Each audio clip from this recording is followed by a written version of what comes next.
Hi there, my name is Charlie and I am a class teacher at Llantarnam Primary School, and I teach year 5 and 6. As well as being the maths coordinator, I'm also the health and wellbeing sports coordinator. I'm currently undertaking the level 3 apprenticeship in delivery and supporting leadership of sports and physical education in school.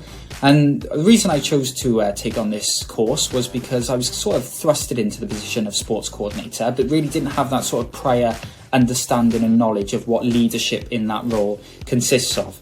So this course, along the way, what I've done so far is massively helping me that with the sort of pedagogy behind it, the theory behind it, but moving on to the sort of more practical elements of leadership in school, not only for the children, but to help the staff as well.